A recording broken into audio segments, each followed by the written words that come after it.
Hello everyone.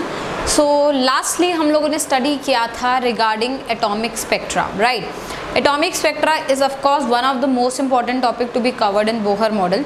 सबसे ज़्यादा सवाल अगर आएंगे एटॉमिक स्ट्रक्चर में तो वो एटॉमिक स्पेक्ट्रा से ही आएंगे, नो डाउट, राइट। बट आज हम लोग जो है एटॉमिक स्पेक्ट्रा जो हमने डिस्कस किया है, हालांकि हमने उस लेक्चर में काफ़ी सारे तरीके के क्वेश्चंस कर लिए थे। वी डिस्कस्ड अबाउट कि minimum wavelength, maximum wavelength, Lyman Balmer partial series के लिए आप कैसे निकाल सकते हो। N2 से N1 ट्रांजिशन हो रहा है तो 1/λ is equal to Rydberg's constant वाला फॉर्मूला आप लोगों ने स्टडी कर लिया था। Maximum number of emission lines कैसे कैलकुलेट करते बेटा, वो भी हम लोगों ने जो है स्टडी कर लिया था। तो ये सारी चीज़ें हम लोगों ने स्टडी कर ली थी। एंड अपार्ट फ्रॉम दैट हमने एक बहुत इंपॉर्टेंट टॉपिक स्टडी किया था कि जो फॉर्मूला हम लोग लिखते हैं कि calculate the maximum number of emission line, वो फॉर्मूला तब वैलिड है जब आपके पास इन्फिनाइट नंबर ऑफ एटम्स हो। अगर आपके पास 1 एटम 2 एटम होता है सिस्टम में, then that formula is not valid. तो ये सारी चीज़ें हम लोगों ने जो है डिस्कस कर ली थी। आज हम लोग कुछ अच्छा पढ़ेंगे, कुछ नया टॉपिक इंट्रोड्यूस करेंगे, बट उस नए टॉपिक से पहले हमने जो एटॉमिक स्पेक्ट्रा पढ़ा था उसके बेसिस पे हम कुछ क्वेश्चंस डिस्कस कर लेते हैं। So let's come on to these questions based on atomic spectra. सबसे पहले let's look at the question number 1। See question number 1 is very simple question. ये कह रहा है calculate the wavelength of the first and last line of Balmer series. तो हमने first line और last line नहीं किया था, टेक्निकली हमने किया था minimum wavelength and maximum wavelength, right. तो वही वाली चीज़, अब मिनिमम एनर्जी मैक्सिमम एनर्जी बोल लो। अब यहाँ पे वो एनर्जी वाइज ना पूछ के लाइन वाइज पूछ रहा है। सबसे पहले बाल्मर मतलब आपका अगर इलेक्ट्रॉन N2 से N1 ट्रांजिशन कर रहा है और अगर आप N1 को 2 फिक्स कर लें then that would be Balmer, है ना। तो N2 से अगर वो 2 पे गिरे तो वो बाल्मर होगा। तो अगर मैं फर्स्ट लाइन की बात करूंगी बच्चे, फर्स्ट लाइन मतलब लोएस्ट कौन सा नंबर ऑफ ऑर्बिट हो सकता है जहां से वो 2 पे गिर सकता है। तो 2 पे डिसेंड करने के लिए लोएस्ट ऑर्बिट हमारे पास कौन सा हो सकता है बेटा, n=3 का। तो फर्स्ट लाइन आएगी जब इलेक्ट्रॉन n=3 से n=2 पे ट्रांजिशन करेगा। लास्ट लाइन आएगी बेटा इंफिनिटी वाली, जब वो सबसे हाईएस्ट वाले से 2 पे डिसेंड करेगा। तो फर्स्ट लाइन और लास्ट लाइन एग्जैक्टली वही होती है जो हम लोग डिस्कस कर चुके हैं पहले। बस फर्क इतना है कि आप ये याद रखिए कि फर्स्ट लाइन जो होगी वो मिनिमम एनर्जी वाली होगी और मिनिमम एनर्जी मतलब maximum wavelength. Similarly last line जो होगी वो मैक्सिमम एनर्जी वाली होगी, मैक्सिमम एनर्जी मतलब मिनिमम वेवलेंथ। तो ये सारी चीज़ें आपस में रिलेटेड, आप इनको रिलेट कर लीजिए, ठीक है। तो अब रेडबर्ग्स कांस्टेंट हमें पता है 1/λ जो होता है Rz 1/n1² - 1/n2² × z²। अगर बात की जाए वेवलेंथ की, वैसे मैं पहले निकलवा चुकी हूँ क्योंकि आपको पता है visible region of electromagnetic spectrum में बाल्मर की रेडिएशंस आती है, बट फिर भी क्वेश्चन बोल रहा है तो मैं दोबारा से रिकैलकुलेट कर देती हूँ। सो 1/λ जैसे हम लोगों ने डिस्कस किया था, हम रेडबर्ग्स कांस्टेंट को 10⁷ मीटर इनवर्स रखेंगे। N1 का वैल्यू 2 फिक्स्ड है बेटा, और अगर मैं फर्स्ट लाइन की बात करूँ तो इसको फर्स्ट लिख देती हूँ,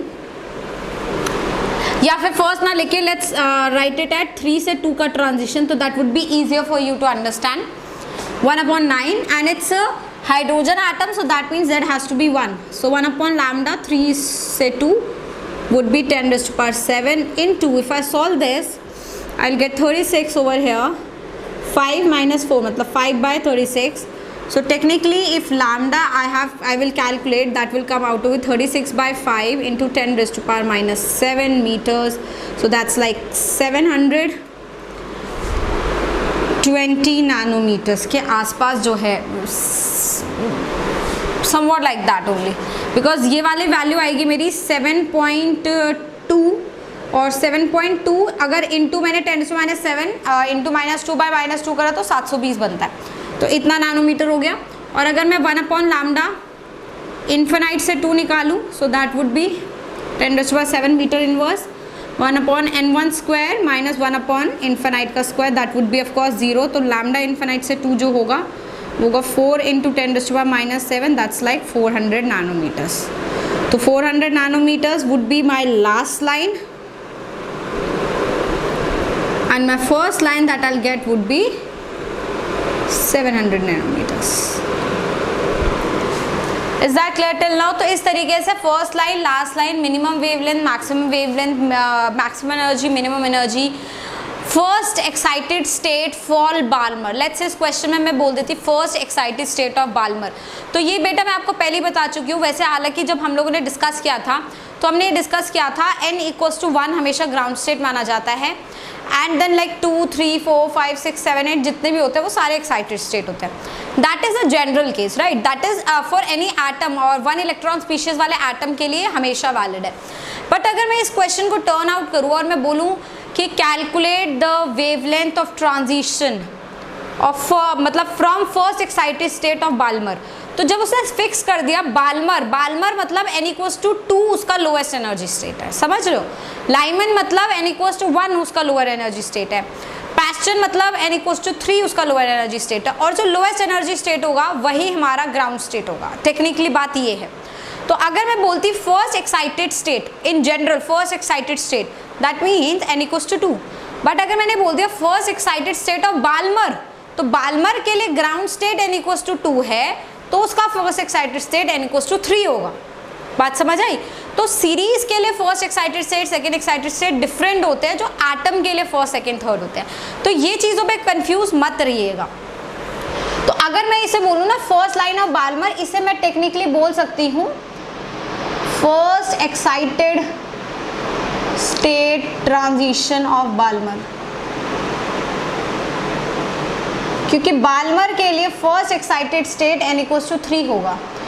तो एक एक्साइटेड स्टेट होता है बेटा किसी एटम का, जो मैंने आपको बता दिया था x + 1 होता है n का वैल्यू। अगर आपका x एक्साइटेड स्टेट है तो x + 1 n का वैल्यू हो जाएगा, but that is for atom. For different series जो भी उनका लोएस्ट लेवल होगा वो उन पर्टिकुलर सीरीज के हिसाब से चेंज होगा, एंड एक्साइटेड स्टेट भी उन सब के लिए क्या हो जाएगी बेटा, चेंज हो जाएंगे। यहाँ तक बात क्लियर हुई? Right, now let's move on to the second question. Now let's move on to the question number 2. Now what is this question number 2 saying us?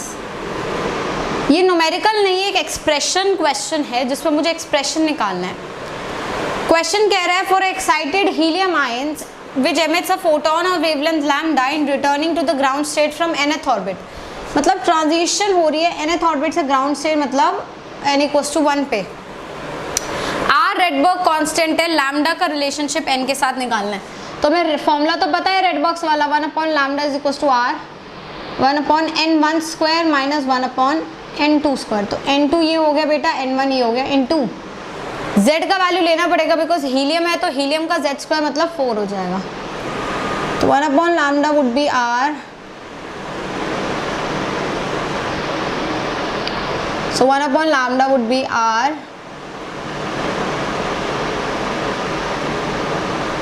like this. Now since I have to calculate n, सबसे पहले वो भी in terms of lambda, let's not do it this way, इसको हम ऐसे ही रखते हैं। Let's solve it this way, 1/4λ r is equals to 1 - 1/n², which I can write 1/n² is equals to 1 - 1/4λ r. So 1/n² would be 4λ r. So n² would be 4λ r by 4λ r minus 1. So n का value बेटा straight away हो गया 4λ r upon 4λ r minus 1. So for this question our answer would be first option, right? तो इस तरीके से expression based questions भी जो है आपके पास आ सकते हैं, वेरी सिंपल क्वेश्चंस। जस्ट आपको ये जो फॉर्मूला है रेडबर्ग्स कांस्टेंट का उसको अप्लाई करना जो है आपको आना चाहिए। यहाँ तक बात क्लियर हुई? ठीक। Now let's move on to the third question. बेटा ये एक तरीके से I would say a better question and an important question. This is a little different from what you have done in the previous two questions. Let's read out question number 3.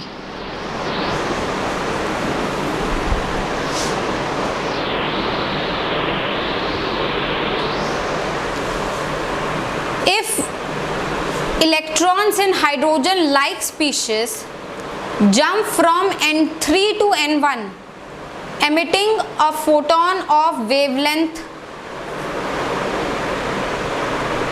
lambda, ऐसा करते हैं, from n3 to inner orbit n2 emits photon lambda 1 from n2 to n and lambda 2. Okay, so it's like कि जब n3 से n1 आ रहा है तो lambda दे रहा है, n3 से n2 आ रहा है तो लैम्डा 1 दे रहा है, और n2 से n आ रहा है तो लैम्डा 2 दे रहा है। तो ट्रांजिशंस क्या क्या हो रही हैं, n3 से n1, सो वेवलेंथ है lambda, then n3 to intermediate n2, wavelength है lambda 1, and then n2 to n1, wavelength है लैम्डा 2, राइट। और आपको बोल रखा है n3 बड़ा है n2 n1 से, इसका मतलब कुछ ऐसा होगा, n1 तो n2 यहाँ होगा बेटा और n3 यहाँ होगा, समवॉट लाइक दिस, यही होगा। तो n3 से जब वो n1 आ रहा है तो लैम्डा है वेवलेंथ, n3 से n2 आ रहा है तो लैम्डा 1 है, और n2 से n1 आ रहा है तो लैम्डा 2 है बेटा, यही है। हमें लैम्डास के बीच में रिलेशनशिप निकालना है, बट ट्रांजिशन में बेटा रिलेशनशिप लैम्डा के बीच में ना होके एनर्जी के बीच में होगा, क्योंकि जब मेरा इलेक्ट्रॉन n3 से n1 गिरेगा तो वो जो एनर्जी एमिट करेगा, लेट्स से उसे मैं E1 बोलती हूँ, और वो होगा En3 minus En1, because that's what we have studied कि electron which is energy which is emitted and which is absorbed is equals to the energy difference between the two orbits.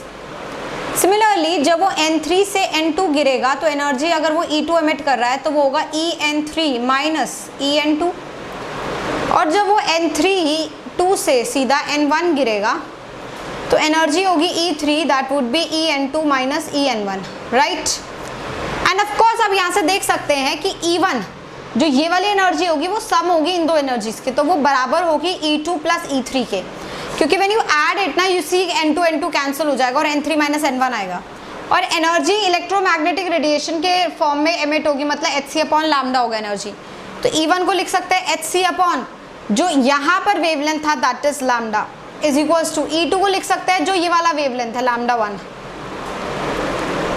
और E3 के लिए लिख सकते हैं lambda 2, ये हो गया बेटा। तो रिलेशनशिप हो गया 1 upon lambda is equals to 1 upon lambda 1 plus 1 upon lambda 2। तो बेटा ज़रूरी नहीं है कि बोहर मॉडल से आपके पास जो क्वेश्चंस आए वो आपके न्यूमेरिकल बेस्ड ही आए, आपके पास एक्सप्रेशन बेस्ड क्वेश्चंस भी आ सकते हैं, और ये बहुत ज़्यादा फ्रीक्वेंटली पूछे जाते हैं, they are very easy, right. आपको बस कंसेप्ट समझ आना चाहिए कि एनर्जी क्या है, एनर्जी कितनी एमिट होती है इलेक्ट्रॉन से जब इलेक्ट्रॉन जंप करता है, और इलेक्ट्रॉन जब बेसिकली ट्रांजिशन कर रहा है, डी एक्साइटेशन कर रहा है, एक्साइटेशन कर रहा है, तो क्या एनर्जी इन्वॉल्व हो रही है, ये सारी चीज़ें का कॉन्सेप्ट आपको पता होना चाहिए।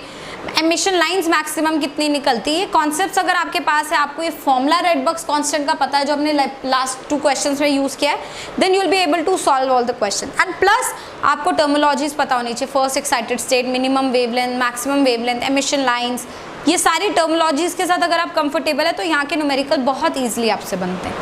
यहाँ तक बात समझ आई? चलिए आगे चलते हैं।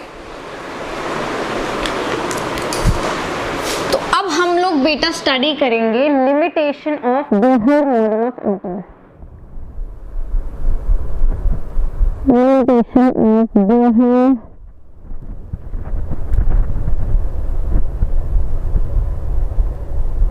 Of atom. See, why isn't the Bohr model of atom perfect? मतलब बोहर मॉडल ऑफ एटम जो है अभी तक उसमें एज सच तो कोई कमी दिखी नहीं, एक्सेप्ट टू द फैक्ट कि हमने 1 इलेक्ट्रॉन स्पीशीज के लिए उसे निकाला है ना, बाकी तो सारी चीज़ें एग्जैक्टली सेम ही आई हैं। अगर देखा जाए तो हाइड्रोजन स्पेक्ट्रा भी उसने एक्सप्लेन कर दिया जो कोई नहीं एक्सप्लेन कर पा रहा था, तो उसका मॉडल काफ़ी सक्सेसफुल था, नो डाउट मॉडल सक्सेसफुल था। लेकिन what happened is very important, I will tell you what happened in a while, but पहले हम उसमें देख लेते हैं उसमें प्रॉब्लम क्या थी। एक प्रॉब्लम तो मैंने आपको बता दी कि वो सिर्फ और सिर्फ वैलिड था 1 इलेक्ट्रॉन स्पीशीज के लिए, मतलब प्रैक्टिकल पर्पस में आप उसका मॉडल ऑफ एटम नहीं लेकर आ सकते। क्यों? क्योंकि आपके पास 1 इलेक्ट्रॉन स्पीशीज कितने ही हैं बेटा, और सारे एटम तो 1 इलेक्ट्रॉन स्पीशीज नहीं होंगे। Obviously you have to move on to the multi electron species atom. तो मल्टी इलेक्ट्रॉन स्पीशीज एटम के बारे में उनका मॉडल कैसा होगा, उसके बारे में बोहर का मॉडल बिल्कुल ही गलत था। मतलब बोहर का मॉडल मल्टी इलेक्ट्रॉन स्पीशीज पे एक तरीके से मैं बोलूँ वैलिड हो ही नहीं सकता। क्यों नहीं हो सकता? देखिए, बोहर ने बोला एक इलेक्ट्रॉन है तो यहाँ से एक फोर्स ऑफ अट्रैक्शन F1 लगेगा और एक सेंट्रीफ्यूगल फोर्स होगा F2। मतलब F2 तो छोड़िए, ये F1 क्या है? F1 है force of attraction, right. End of course जब एक इलेक्ट्रॉन होगा तो पॉजिटिव और नेगेटिव के बीच में अट्रैक्शन होगा। But if you have more than 1 electron, some multi electron species, let's say एक इलेक्ट्रॉन और है, तो इलेक्ट्रॉन के बीच में रिपल्शन भी तो होगा, बट ये रिपल्शन टर्म तो कहीं इंट्रोड्यूस ही नहीं की गई बोहर मॉडल के लिए, और अगर मैंने ये रिपल्शन टर्म इंट्रोड्यूस करा तो वो जो फॉर्मूला आपने रेडियस वेलोसिटी को ये F1 F2 को बराबर करके निकाला वो सब फेल हो जाएगा। मतलब या तो हो ना कोई मॉडल ऐसा हो हमारे पास जो वैलिड नहीं है बट उसको एक्सपैंड किया जा सकता है, पर इसने जो हमें फॉर्मूलाज दिए उनको मैं एक्सपैंड भी नहीं कर सकती, उनको मैं मॉडिफाई भी नहीं कर सकती मल्टी इलेक्ट्रॉन स्पीशीज़ के लिए। तो ये एक बहुत बड़ा ड्रॉबैक है बोहर मॉडल का कि Bohr model of atom expand नहीं किया जा सकता मल्टी इलेक्ट्रॉन स्पीशीज़ के लिए। तो सबसे पहली लिमिटेशन ये है, not valid for multi electron species, it is not valid for multi electron species.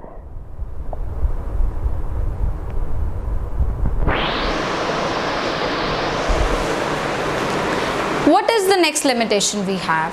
The next limitation that we have is he explained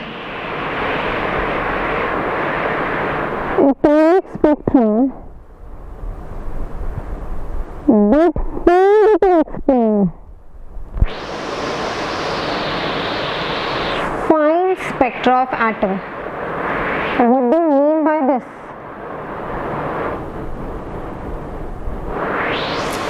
actually में जब एटॉमिक स्पेक्ट्रा ऑब्जर्व किया गया था उस टाइम पे हम ये समझ रहे थे हमें एमिशन लाइंस मिल रही हैं, राइट। ये पर्टिकुलर जब आपने स्पेक्ट्रा देखा तो you saw a discontinuous spectra like black bands आपके पास कलर्ड सेपरेटिव्स हैं या फिर कलर्ड बैंड्स आपको मिले। एक्चुअली में उस टाइम पे ये बोला गया था कि सारी बैंड्स नहीं है, ये लाइन है, मतलब you are getting coloured lines और ब्लैक लाइंस। बट धीरे धीरे जब एडवांसमेंट हुई, आपका माइक्रोस्कोप टेलीस्कोप और प्रिसाइज हुआ और प्रिसिशन के साथ जब आपने ऑब्जर्व किया, देन यू ऑब्जर्व कि वो जो ब्लैक आपको दिख रही थी, ब्लैक लाइनें दिख रही थी या एमिशन लाइंस दिख रही थी, वो एक्चुअली एमिशन लाइंस नहीं है, वो एमिशन बैंड्स हैं। The band is a group of very smaller lines which has a very less energy difference।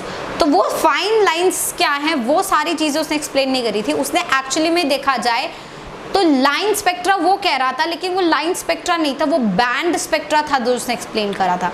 Bohr का अगर आपने स्टार्टिंग में एटॉमिक स्पेक्ट्रा देखा था तो हमने कुछ बोला था जैसे ऐसे वायलेट कलर आ रहा है तो यहाँ पे फिर ब्लैक लाइन आएगी, फिर ब्लू आ गया तो फिर ब्लैक, ऐसे लाइंस आ रही थी। उसने इन सारी चीज़ों को लाइंस कंसीडर किया था, बट टेक्निकली ये ब्लैक लाइंस नहीं है, ये बैंड्स है, because they are being made up of smaller closely space lines. तो जब फाइन लाइंस देखी गई तो ये फाइन लाइंस उसने एक्सप्लेन नहीं करी। तो सेकेंड लिमिटेशन है कि उसने फाइन स्पेक्ट्रा को एक्सप्लेन नहीं किया। थर्ड लिमिटेशन है it does not explain, he did not explain या his model did not explain.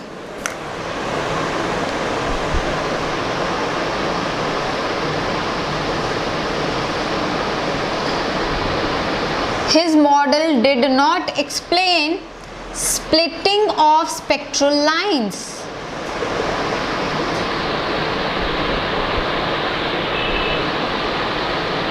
Splitting of spectral lines in external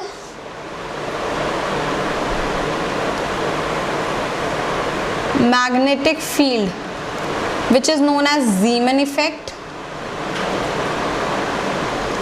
and external electric field which is known as Stark effect। तो दो effect और आए हमारे पास picture में, वो आए कि ये जो लाइंस है स्पेक्ट्रल लाइंस, एमिशन लाइंस आपने देखी, वो एक्सटर्नल मैग्नेटिक फील्ड में और एक्सटर्नल इलेक्ट्रिक फील्ड में स्प्लिट हो जाती है। तो एक को बोला जाता है जीमैन इफेक्ट, एक को बोला जाता है स्टार्क इफेक्ट। ये दोनों effects again Bohr was not able to explain these effects. Moreover, there was one more limitation. Bohr assumed MVR is equals to NH upon 2 pi without giving any theoretical background, giving any mathematical evidence बोल देते हैं, without giving any mathematical evidence। उसने कोई mathematical calculation नहीं करी, कुछ नहीं करी, बस ये इक्वेशन को यूज कर लिया कि सिर्फ वही ऑर्बिट्स पॉसिबल है जिसमें क्वांटाइजेशन ऑफ एंगुलर मोमेंटम है। बट क्यों है, कहाँ से आया, क्या प्रूफ है, कुछ नहीं बताया। तो ये कुछ 4 मेजर लिमिटेशन थी विच gave people a rethought about Bohr model। Is Bohr model successful? सी अब अगर आप लोगों के दिमाग में ये क्वेश्चन आ रहा है कि मैम ये क्या चल रहा है, मतलब आप पहले एक मॉडल बताते हैं, फिर we criticise that model, then we put another model, we criticise that, and that's what we're going to do in the entire chapter. Please, we're going to do that. यही करेंगे. And this is what science is, this is what research is, कि आप एक चीज़ निकालिए वो गलत हो जाएगी, फिर आप कुछ और निकालिए. And it's a key moving, it's a moving process. You can not be stagnant in research. Same thing goes with you also. If there is a mistake, if there is a problem, you can not stop at that point. Of course you have to move ahead. You cannot say कि नहीं भाई नहीं हो रहा मुझसे. अगर नहीं हो रहा then you cannot do anything in your life. You have to move ahead. You have to learn from your mistakes and move ahead. Same thing should happen here. Bohr learned from Rutherford's mistake. Bohr paid attention towards electromagnetic radiation theory, which Rutherford did not. And Rutherford learned from Thomson mistakes. Now, what is the mistakes that Bohr is doing? We got this. He could not explain this. Agreed. उसने ये सारी चीज़ें explain नहीं करी. But उसने गलती भी क्या करी? ठीक है, मल्टी इलेक्ट्रॉन स्पीशीज के लिए वैलिड नहीं है. ठीक है, we are not generalising it. But one electron species के लिए तो सही है या वो भी गलत है? ऐसा नहीं है कि वन इलेक्ट्रॉन स्पीशीज के लिए सही नहीं है, पार्शली सही है. हालांकि Bohr model one electron species के लिए वैलिड है. मतलब मैं ये कंफ्यूजन आपके दिमाग से हटाना चाहती हूँ कि अगर आपको ये लग रहा है कि इसकी लिमिटेशन है कि मल्टी इलेक्ट्रॉन स्पीशीज तक नहीं गया, समझ गए बात, तो क्या वन इलेक्ट्रॉन स्पीशीज के लिए भी ये गलत है या वन इलेक्ट्रॉन स्पीशीज के लिए मॉडल सही है? सी, मॉडल ये कंप्लीटली गलत है, क्योंकि मॉडल के पीछे जो एजम्पशंस हैं वो गलत है, वो फ्लॉड है. बताऊंगी क्या फ्लॉ है, I will tell you. But ये गलत है. ये इवन वन इलेक्ट्रॉन स्पीशीज के लिए भी गलत है. तो जब ये वन इलेक्ट्रॉन स्पीशीज के लिए भी गलत है और उसकी ये लिमिटेशंस भी हैं, तो हमने ये पढ़ा ही क्यों? Why can't we directly jump onto the right model of atom? Right? The reason is you're going to learn this eventually when you go more deep into this chapter. You're going to realize कि आगे जाके हम जब one electron species का real model discuss करेंगे, उसमें one electron species तो hydrogen atom ही है, उसका जब मैं रियल मॉडल डिस्कस करती हूँ उसमें कहीं ना कहीं 0.529 angstrom, which is the radius of first orbit that was calculated by Bohr, वो मुझे नजर आएगा. एंड दैट्स वाई उसके कैलकुलेशंस में ये नहीं बोल सकती पूरी गलत थी, उसकी अजम्पशंस गलत थी, लेकिन कुछ उस गलतियों में भी कुछ सही था जो बाद में जाके निकला, और उस वजह से बोहर की इंपॉर्टेंस बहुत बढ़ गई. दो उसका मॉडल पूरा क्रिटिसाइज हो चुका, उसका मॉडल हमने पूरा खत्म कर दिया है, हम बोहर मॉडल अब नहीं पढ़ने वाले. We are in a search of a new model of atom. But when we will discuss that new model of atom, you will be happy to know कि बोहर का कैलकुलेशन एक तरीके से आप ये बोल सकते हो कि ये सारी शिट नहीं है, ये सब जीरो हो नहीं हो गया, कहीं ना कहीं कुछ ना कुछ उसने बहुत अच्छा किया है. इस वजह से we are discussing so much detail about Bohr model, right? That's one thing. So till now what we have remember is we have to criticize this model because this is not a perfect model. We have to find a new model of atom. But before I jump onto a new model of atom, there is one more thing that we would like to introduce you to, and that is de Broglie's hypothesis.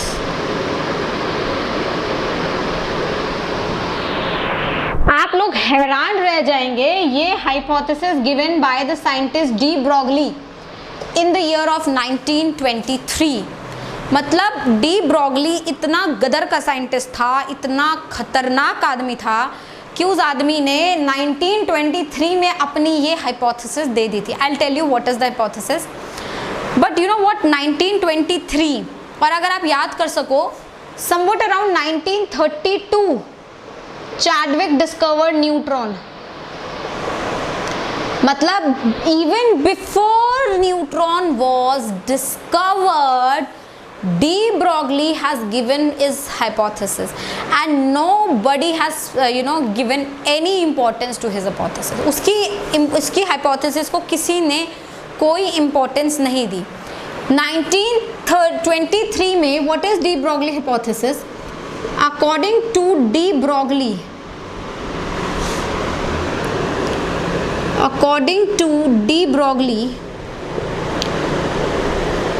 a microscopic particle, या फिर not microscopic, let's do it one way. A de Broglie hypothesis, particle also shows dual nature. just like light. What do you mean by this? Let's not use this word particle, let's use the word matter. That would be a better way to explain. Matter shows dual nature just like light. What is the dual nature of light? Light का dual nature हमें पता है. Light shows dual nature. Dual nature means light shows particle nature also and wave nature also.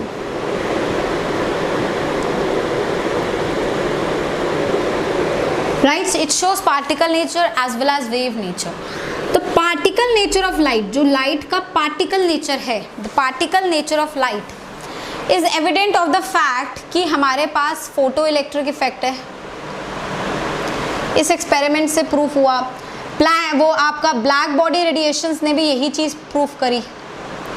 और wave nature is reflection, diffraction, interference, etc.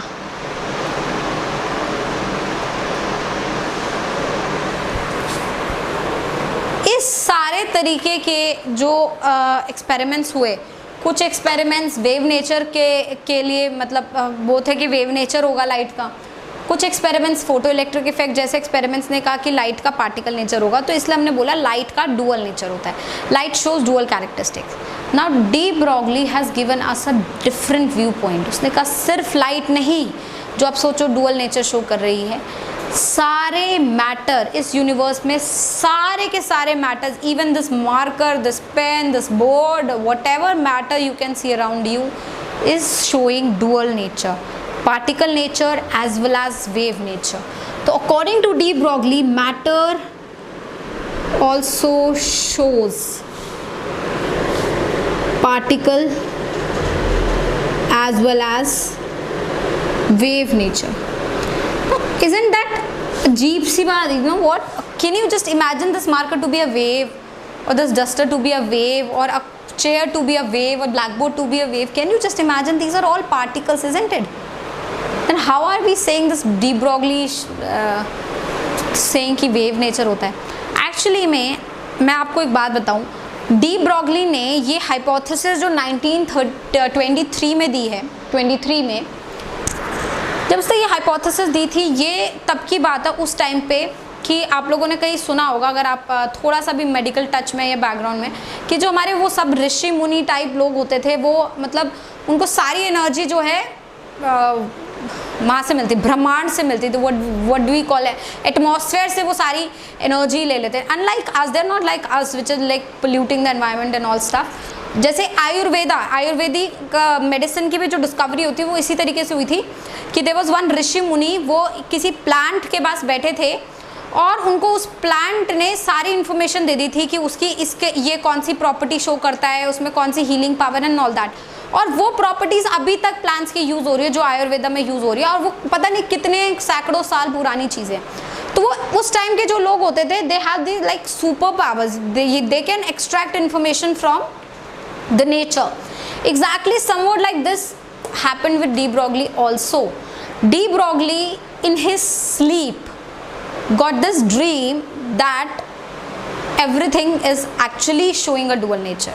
It's not just light which can show dual nature, every matter that you can see around you is showing a dual nature. हर एक चीज़ particle और wave है.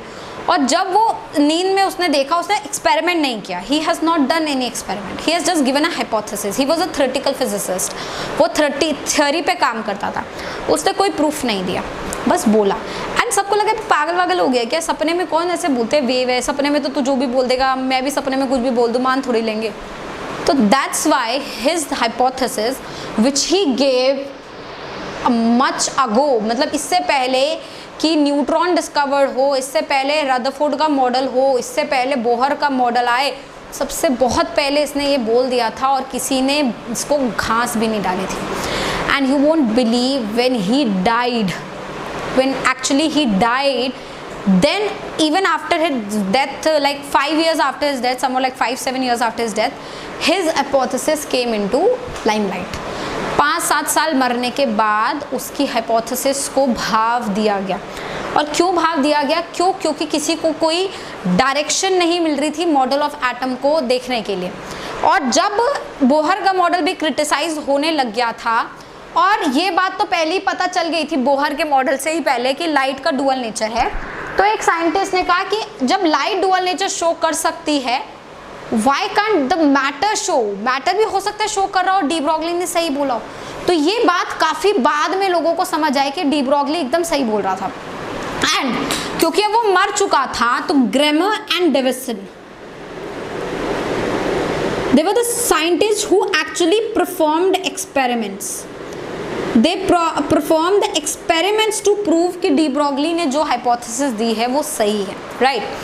Now let's understand that hypothesis in much more clear manner. Matter shows particle as well as wave nature. तो ठीक है, particle nature of matter understandable है, सारे materials particle nature show कर रहे हैं, बट वेव नेचर कैसे शो कर रहे हैं? According to de Broglie, wave nature अगर शो करना है तो आपके पास वेवलेंथ होना चाहिए। तो उसने बोला कि wavelength which is associated with any matter, wavelength associated with any matter is inversely proportional to the mass of the matter. That means जितना कम मास होगा उतना ज़्यादा वेवलेंथ एसोसिएटेड उस मैटर के साथ जो होगी वो ज़्यादा होगी। इस वजह से जो माइक्रोस्कोपिक पार्टिकल्स हैं, microscopic particles, what are your microscopic particle? These are the sub atomic particles. जो आपके सब एटॉमिक पार्टिकल्स है, electron, proton, neutrons and all that stuff, ये सारे सब एटॉमिक पार्टिकल्स के मास बहुत लो होता है, काफ़ी ज़्यादा कम होता है। लाइक इफ़ आई कंपेयर, अगर मैं सबसे लाइटेस्ट चीज़ भी कोई कंसीडर करूँ, अभी मेरे अराउंड जो भी चीज़ें उनमें से सबसे लाइट ये मार्कर ही है, तो ये लाइटेस्ट चीज़ अगर मैं कंसीडर कर रही हूँ तो ये लाइटेस्ट चीज़ बहुत हैवी है कंपेयर टू अ सब एटॉमिक पार्टिकल। तो अब आप बेटा एक सब एटॉमिक पार्टिकल पर आ जाओ। देखिए एक बात सुनिए, ये सोचना डिफ़िकल्ट था ना कि ये बोर्ड, ये डस्टर, ये सब आपकी सारी चीज़ें जो हैं ये वेव हैं, ये वेव हैं, इनके अंदर वेव कैरेक्टरिस्टिक है, बट क्योंकि इनका मास बहुत ज़्यादा है कंपेयर टू अ सब एटॉमिक पार्टिकल, एक सब एटॉमिक पार्टिकल का मास इज 10⁻31 kg -27 kg, कितना छोटा होता है? उसके सामने अगर आप 1 मिलीग्राम और 1 नैनोग्राम भी लोगे और 1 कितना भी छोटा ग्राम भी लोगे ना, तो वो भी बहुत ज़्यादा ही है। Do you understand the point? तो हमारा कंपैरिजन जो है हल्के का, भारी का, ज़्यादा मास का या कम मास का, वो सब एटॉमिक पार्टिकल के साथ है। और सब एटॉमिक पार्टिकल का मास एक्सट्रीमली लो होने की वजह से इन सब के अंदर वेव नेचर डोमिनेट कर जाता है, क्योंकि इनका मास बहुत कम होता है। बट वहीं पे अब ये वाले पार्टिकल्स जो हम कह रहे थे, इनके अंदर वेव नेचर है, मैं इग्नोर नहीं कर रही, लेकिन डोमिनेंट नहीं है। इनके अंदर जो डोमिनेंट नेचर है वो पार्टिकल ही है, इसलिए हम इन्हें पार्टिकल मानते हैं। तो जैसे एक बॉल होती है, आप लोग फिजिक्स में आगे जब मैकेनिक्स पढ़ रहे होंगे, मुझे नहीं पता अभी आप कितना मैकेनिक्स पढ़ लिए, लेकिन व्हेन यू लर्न मैकेनिक्स आप ऐसे सारे निकालेंगे ना कि भाई थोड़ा सा आपने बचपन में भी करा होगा, v² - u² 2as, ये सब डिस्टेंस, डिस्प्लेसमेंट, वेलोसिटी वाले इक्वेशंस, बॉल फेंका कितने डिस्टेंस पे पहुंच गई, क्या हो गया, वगैरह वगैरह वगैरह, you are going to learn it eventually in your physics. तो ये सारी चीज़ें किसी भी सब एटॉमिक पार्टिकल के लिए तो नहीं वैलिड है। क्यों? क्योंकि बॉल को अगर मैंने फेंका या मैं गाड़ी चली और कुछ हुआ तो डिस्टेंस, डिस्प्लेसमेंट, डिस्टेंस, वेलोसिटी, सारी चीज़ें मैं कैलकुलेट कर सकती हूँ क्लासिकल फिजिक्स में, बिकॉज क्लासिकल फिजिक्स में मैं जिन भी चीज़ों से डील कर रही हूँ वो सारी चीज़ें कंपेयर टू अ सब एटॉमिक पार्टिकल काफ़ी हैवी है, तो उनको हम लोग पार्टिकल ही मानते हैं, पार्टिकल के जैसे ही ट्रीट करते हैं। बट एज्यूम दिस मार्कर, अगर मैंने इस मार्कर को इतना छोटे यूनिट्स में डिवाइड कर दिया कि एक एटम से भी छोटे यूनिट पे डिवाइड कर दिया, तो ये मार्कर का भी जो एक सब एटॉमिक पार्टिकल होगा वो वेव नेचर शो करेगा। That's what we are trying to say here. So all these things that you see around you and you say it's a particle, they are particle because their particle nature is dominating as their mass is very high. Do you understand the point? So microscopic particles में जो है अब wave nature dominate करेगा क्योंकि उनका मास बहुत कम होता है। तो डी ब्रॉगली के हिसाब से, डी ब्रॉगली हाइपोथेसिस के हिसाब से जो भी वेवलेंथ एसोसिएटेड होती है वो h/mv से रिलेटेड होती है। इसमें जो लैम्डा है इसको बोला जाएगा डी ब्रॉगलीज वेवलेंथ। तो आप देख सकते हैं लैम्डा और मास इनवर्सली रिलेटेड है, सिमिलरली लैम्डा एंड वेलोसिटी भी इनवर्सली रिलेटेड है। तो डी ब्रॉगली का ये एक्सप्रेशन सही निकला, और अगर ये सही है तो इसका मतलब electron should behave majorly as wave rather than particle। तो अगर ये बात सही है, क्योंकि इलेक्ट्रॉन एक सब एटॉमिक पार्टिकल है, तो इलेक्ट्रॉन को एज अ वेव बिहेव करना चाहिए rather than a particle, and that is a major mistake that Bohr is doing. Bohr is considering electron to be a particle, a negatively charged particle, but according to de Broglie, electron should be a wave, and that is the mistake not de Bohr, everybody was doing, because they did not pay attention to what de Broglie was saying initially। अगर ये बात de Broglie की पहले समझ ली जाती, उसको पागल ना समझा जाता और डेविसन ग्रैमर पहले ही एक्सपेरिमेंट्स कर लेते, तो इतनी मेहनत जो बोहर की, रदरफोर्ड की हुई वो शायद नहीं होती, and we would have got the model of atom much earlier, but again we did not pay attention to it.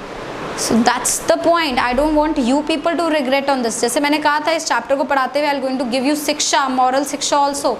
So moral शिक्षा of this time is pay attention to what I am saying right now, because if you don't pay attention right now, you're going to regret it afterwards. So that's the moral shiksha. If they would have heard about de Broglie, whatever, no matter whatever he's saying, without doing any experiments, we should have done it. But anyways, जो होना था वो हो गया। Bohr को भी करना था अपना काम, उसने अपना काम किया, and eventually people have realized कि आप जो कर रहे थे वो आप पूरा ही गलत कर रहे हो। मतलब ये एक तरीके से ये मान लो एक शॉकिंग इंसिडेंट हो गया था जिसने सबको हिला दिया था कि इलेक्ट्रॉन एक वेव है, इलेक्ट्रॉन इज अ वेव। अगर आप लोगों को भी पहली बार पता चल रहा होगा तो आपको भी शायद शॉकिंग लग रहा होगा, but that's what is the truth is, electron behaves as a wave rather than a particle. So that's one thing. So that is what de Broglie hypothesis is, and de Broglie wavelength is lambda is equals to h upon mv। now let's try to correlate this expression। So kinetic energy की अगर मैं बात करूँ तो half M we square होता है बेटा, end of course I can expression मैं इसको ऐसे लिख सकती हूँ, एम को ऊपर नीचे मल्टीप्लाई कर दूंगी तो आई can write it like this,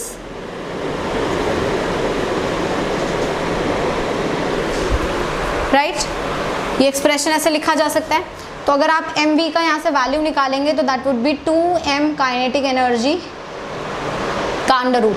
so I can use this in lambda also. तो डी ब्रॉगली वेवलेंथ का एक और एक्सप्रेशन हमारे पास in terms of kinetic energy आ सकता है as, this is one more equation we can have. And also क्योंकि इलेक्ट्रॉन की बात हो रही है और इलेक्ट्रॉन के ऊपर चार्ज ई होता है और वी पोटेंशियल होता है लेट्स से, तो ईवी आपका काइनेटिक एनर्जी के बराबर हुआ। तो another formula that you can use here is lambda is equals to h, V is the potential जिससे इलेक्ट्रॉन जो है निकला है। Do you understand the point? Now see, आपको कुछ चीज़ें यहाँ समझनी हैं। हमने यहाँ एक स्टेटमेंट लिखी, आपने ये चीज़ देखी मैंने क्या लिखा, electron should behave majorly as wave rather than particle.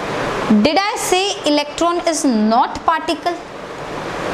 I said it's majorly as wave because wave nature is dominant.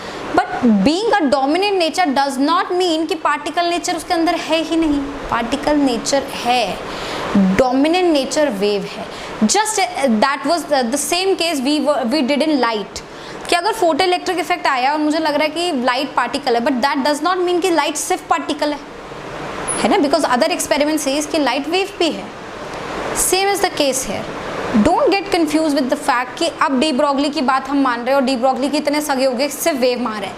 Again वो डोमिनेंटली वेव है, दैट डज नॉट मीन कि उसके अंदर पार्टिकल नेचर नहीं है।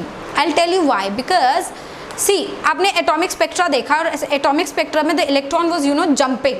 Can a wave jump? Can a wave jump from a lower energy level to high energy? It's difficult to digest. A wave is jumping, a wave is descending. It's difficult to digest. It's actually particle. Dominant nature is wave. Do don't forget these things. These are the minor things which actually will confuse you. Electron is both wave and particle.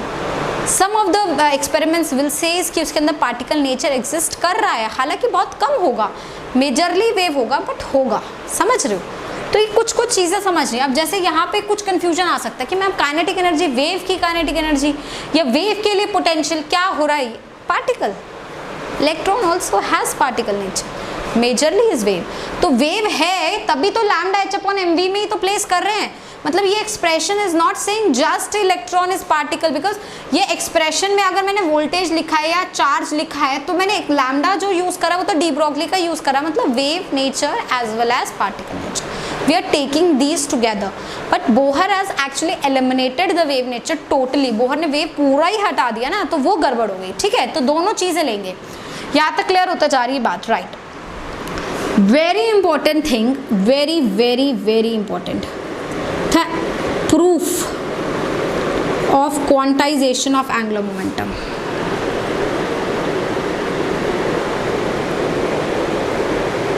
Just now we said कि हमारा m v r is equals to n h upon two pi कहाँ से आया है, ये हमें किसी ने नहीं बताया. बोहर ने एक्सप्रेशन जस्ट यूज करा विदाउट एक्चुअली कैलकुलेटिंग ये एक्सप्रेशन आया कहाँ से है, right? Bohr has not done any मेहनत ओवर कि आया कहाँ से, उसने बस चुपचाप ले लिया कहीं से expression. But you know what, वो छुपा रुस्तम निकला. इसका प्रूफ डी ब्रोगली ने दिया.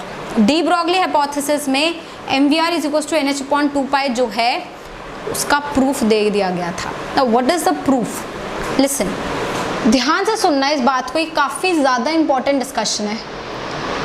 अकॉर्डिंग टू डी ब्रोगली, अगर आपके पास एक ऑर्बिट है तो उस ऑर्बिट में वेव की ओवरलैपिंग नहीं हो सकती, बिकॉज इलेक्ट्रॉन उस ऑर्बिट में घूमेगा तो इलेक्ट्रॉन का नेचर वेव नेचर डोमिनेंट है, तो वेव की ओवरलैपिंग नहीं हो सकती. What I am trying to say here is कि लेट्स से आपके पास n इक्वल्स टू 3 है, थर्ड ऑर्बिट है.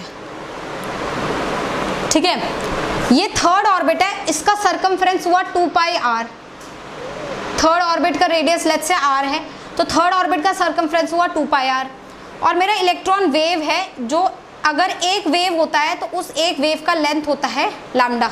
ये तो क्लियर है, एक वेव का लेंथ लैम्डा है. मेरा इलेक्ट्रॉन इस थर्ड ऑर्बिट में घूम रहा है, तो टेक्निकली अगर देखा जाए जब वो इस थर्ड ऑर्बिट में घूमेगा उसको कितना लेंथ कवर करना है, कितना डिस्टेंस कवर करना है, 2 पाई आर डिस्टेंस कवर करना है. बट इलेक्ट्रॉन एक वेव अगर एक वेव की जैसे घूमेगा तो वो लैम्डा डिस्टेंस ही कवर कर पाता है ना. तो एक बात बताओ, अगर मैं यहाँ पे बात करूँ कि यहाँ पे 2 पाई आर है और यहाँ लैम्डा है, ठीक है, तो इसने ये बोला कि जब n का वैल्यू 3 है ना तो इसके अंदर 3 वेव्स ही अकोमोडेट हो सकती है, 3 वेव आ सकती है जो विद वेवलेंथ लैम्डा. 3 वेव कैसे? मतलब एक वेव, ये r मैं यहाँ से हटा रही हूँ, एक वेव, ये 2 वेव और ये 3 वेव आ सकती हैं. अगर n इक्वल्स टू 4 है तो उसके अंदर 4 वेव्स आ सकती हैं ऑफ हैविंग लैम्डा. एक wave, 2 wave, 3 wave and this is 4 wave. वो एक्चुअली ये बोलना चाह रहा था कि जो आपका ऑर्बिट नंबर है, जितना आपका ऑर्बिट नंबर है उतनी ही वेव्स उस ऑर्बिट में अकोमोडेट हो सकती हैं. अगर उससे ज़्यादा आप अकोमोडेट करते हैं तो वेव्स की ओवरलैपिंग होती है. For example n equals to 3 आपका ऑर्बिट है, तो इसमें मैक्सिमम कितनी वेव अकोमोडेट हो सकती है? 3. तो 1, 2 और ये लेट्स से 3.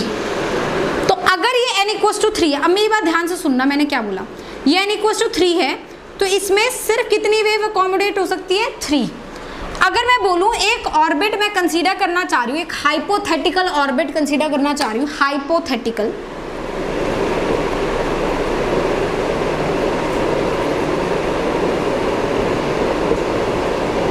मैंने कहा हाइपोथेटिकल ऑर्बिट नंबर 5.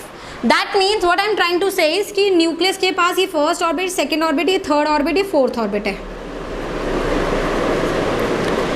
मुझे एक्चुअली ये चेक करना है कि यहाँ पर कोई फिफ्थ ऑर्बिट हो सकता है नहीं हो सकता, या क्या स्थिति है, वो ऑर्बिट एग्जिस्ट करेगा नहीं करेगा। जैसे सपोज मैं कहूँ कि यहाँ कोई ऑर्बिट एग्जिस्ट करेगा नहीं करेगा, ये सारी चीज़ें मैं जो बोलना चाह रही हूँ कि कौन सा ऑर्बिट एग्जिस्ट करेगा। तो ये कह रहा है कि अगर आप वो ऑर्बिट को 5 नंबर का ऑर्बिट मान रहे हो, मतलब आप न्यूक्लियस से डिस्टेंस r5 पर हो, है ना, रेडियस r5 पर हो, तो उसके अंदर 5 वेव्स ही आ सकती हैं इलेक्ट्रॉन की। अगर आप ऐसा लग रहा है कि उसके अंदर 5 वेव से ज़्यादा वेव आ पा रही हैं, जैसे कि ये n = 5 और 5 वेव से ज़्यादा, 1 2 3 ये 4 और ये 5 कुछ आगे और ये आधी सी इसको क्रॉस कर गई, और n = 5 मैं इसको बोल रही हूँ, तो ऐसा कोई भी ऑर्बिट एग्जिस्ट नहीं करेगा। मतलब जैसे आप बोहर में बोल रहे थे सिर्फ वही ऑर्बिट एग्जिस्ट करेंगे जिसके लिए 2πr NH/2π होगा, वैसे इसने बोला सिर्फ वही ऑर्बिट एग्जिस्ट करेंगे, उसी डिस्टेंस पे एग्जिस्ट करेंगे जिस डिस्टेंस पे जितनी उसके अंदर इंटीजर वेव्स आ सके ना, 1 वेव 2 वेव 3 वेव ऐसी वेव आ सके उसके अंदर, इतनी ही वेव्स आ सके, और जितनी वेव उसके अंदर आएंगी वही वो ऑर्बिट नंबर होगा। मतलब अगर फर्स्ट ऑर्बिट मान रहे हो तो वो एक ऐसा ऑर्बिट होगा जिसका रेडियस इस तरीके से सेट होगा कि उसके अंदर एक ही वेव अकोमोडेट हो। सेकेंड ऑर्बिट मान रहे हो तो वो रेडियस इस हिसाब से सेट होगा, इतनी दूरी पर वो होगा कि उसके अंदर 2 ही वेव्स अकोमोडेट हो।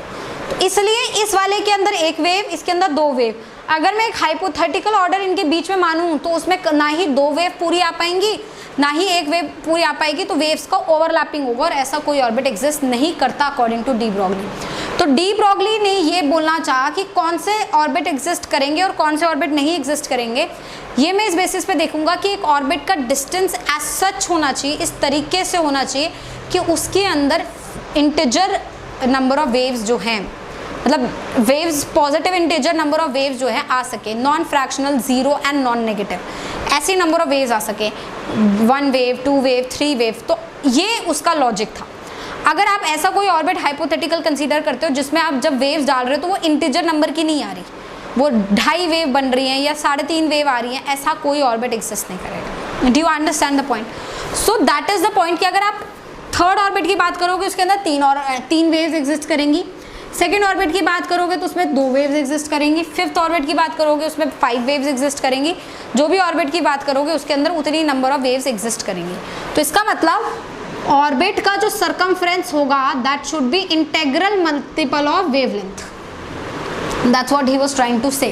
So if I talk about the first orbit n = मतलब एक वेव आई है, इसका मतलब ये ऑर्बिट 1 होगा और 2πr उसके अंदर एक ही वेव अकोमोडेट होगी।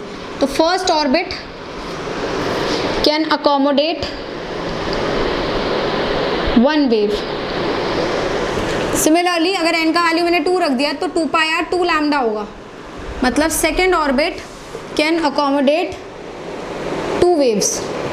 Similarly, n orbit can accommodate n waves. That's the expression. Now, since electron is a microscopic particle जो कि wave के जैसे behave कर रहा है, then lambda according to de Broglie is h/mv. So if I put it here, I get 2πr is equals to n lambda h/mv. Now, can you just see कि अगर मैं mv को इधर ले जाऊँ और 2π को इधर ले आऊँ, so this will become 2πr is equals to nh/m this. 2π. This is what is the quantization of angular momentum.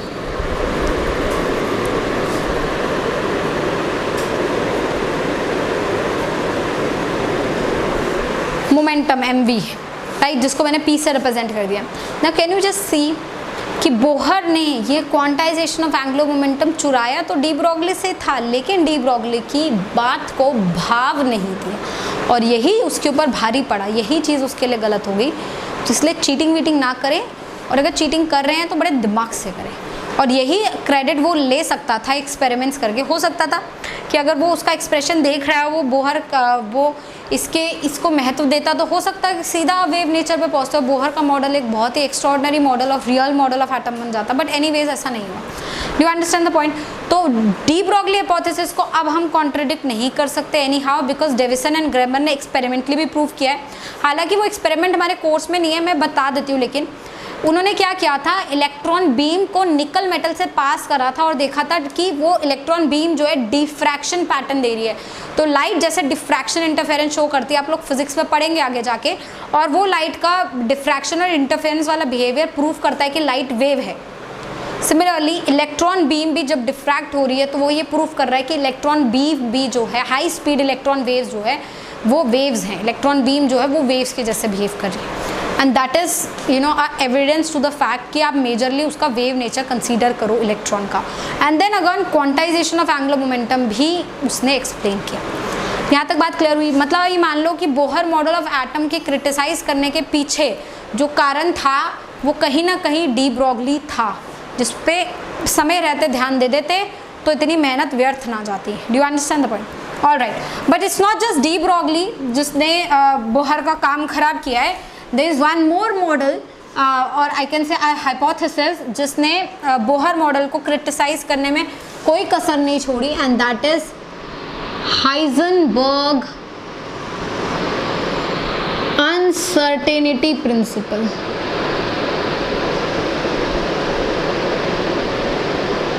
This Heisenberg uncertainty principle has again criticized your Bohr model to a very good extent.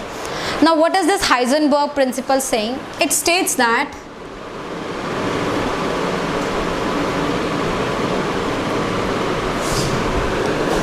it is impossible for a subatomic particle, it is impossible to measure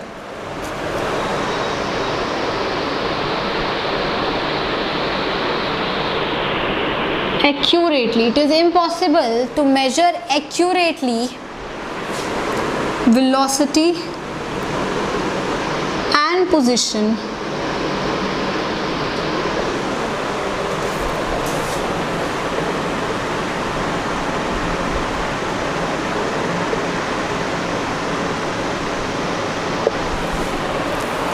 तो इसके हिसाब से ये impossible है velocity और position को accurately measure करना किसी भी सब एटॉमिक पार्टिकल के लिए।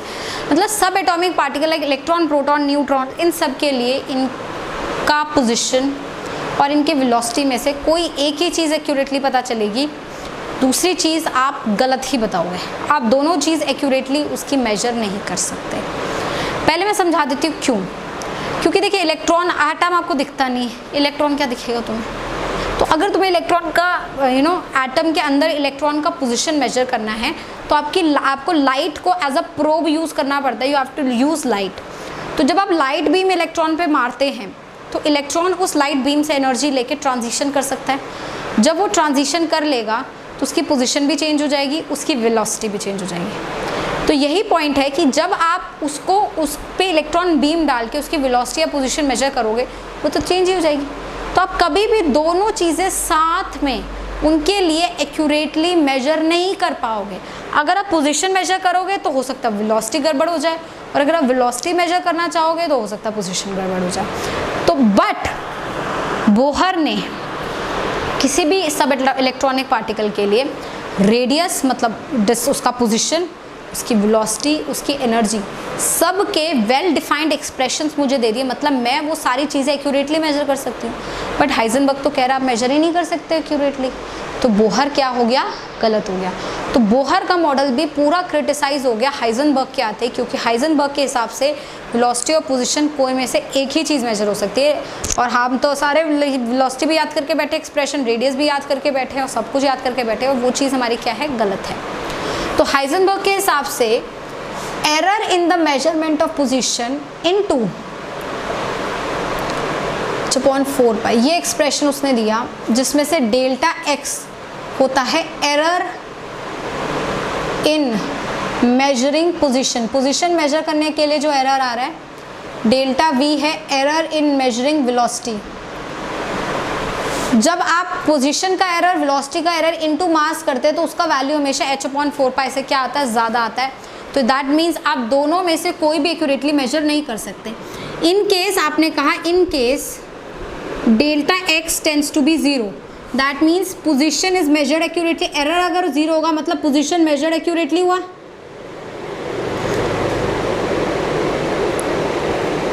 इसका मतलब यही हुआ ना, पोजीशन एक्यूरेटली मेजर हो गया। बट अगर पोजीशन एक्यूरेटली मेजर होगा और आपका ये 0 हो गया लेट्स से तो 0 इंटू एम डेल्टा वी का वैल्यू एच अपॉन 4 से ज़्यादा हो जाएगा, मतलब एम डेल्टा वी का value greater than H upon 4 into 1/0 हो जाएगा, मतलब डेल्टा वी का value greater than equal to infinity हो जाएगा, मतलब डेल्टा वी इन्फिनाइट हो जाएगा, मतलब एरर इन वेलोसिटी क्या हो जाएगा, इन्फिनाइट।